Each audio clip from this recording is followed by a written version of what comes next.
Jasmine Flores, will you marry me? Yes.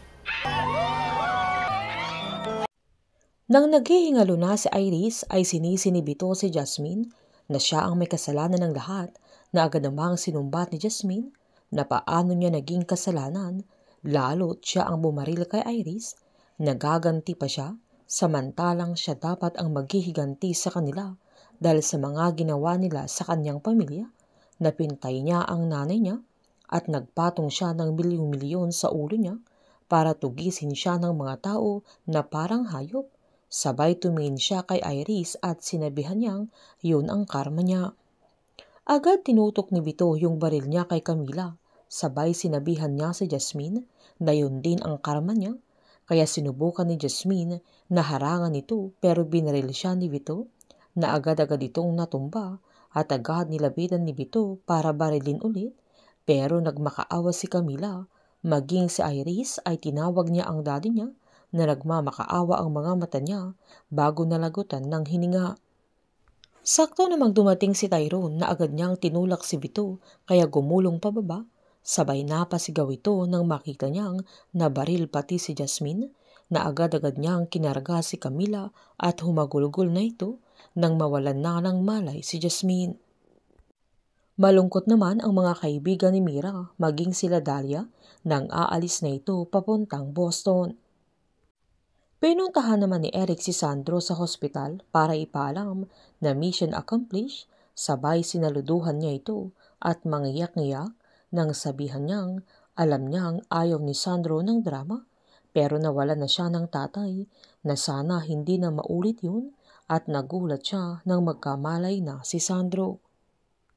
Habang nakakulong naman si Tyrone pero nakalaya din ito at nanatili naman sa kulungan si Vito, habang baldado na at naka-wheelchair, na pinagdudusahan na niya ang kanyang mga kasamaan at na-confine naman sa mental hospital si Heather dahil tuluyan na itong nabaliw. Sa pagbabalik naman ni Sandro sa NLEA ay promoted na ito bilang bagong NLEA director, kung saan nakahanda na ang office niya sa kanyang pagbabalik. Nakumatos naman si Jasmine dahil sa tama ng baril niya at matagal ito sa ICU na wala pang malay, pero sa panaginip niya ay nakita niya ang nanay niya, kung saan sinabihan siyang hindi pa yun ang tamang panahon at hinihintay na siya ng anak niya, na humingi naman ng tawad si Jasmine dahil hindi ito nakinig sa kanya, pero sinabihan siya ng nanay niya na wala siyang kasalanan dahil nagmahal lang siya at andoon lang siya naghihintay, pero kailangan na siya ng pamilya niya. Pagkatapos ng 4 na taon ay nagkamalay si Jasmine, kaya masayang masaya sila Tyrone at Camila.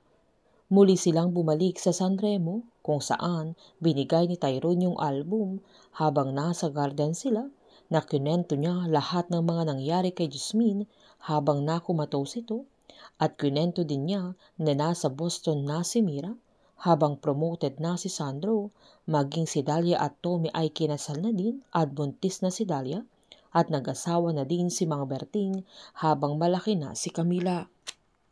Nang tuluyan ng makarecover si Jasmine ay dinalaw nila si Lily, kung saan pinakita nila yung mga achievements ni Camila, na masaya si Jasmine dahil alam niyang mana din ito sa kanya.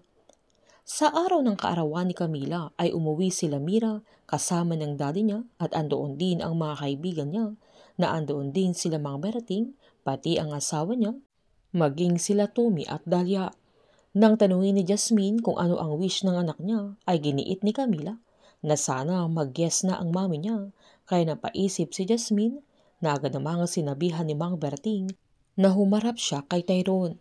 Agad nilabas ni Tyrone yung singsing, sabay nag-propose ito kay Jasmine, na agad-agad namang nag-yes nang makita niyang masaya ang anak niya at maging siya ay mahal pa din niya si Tyrone.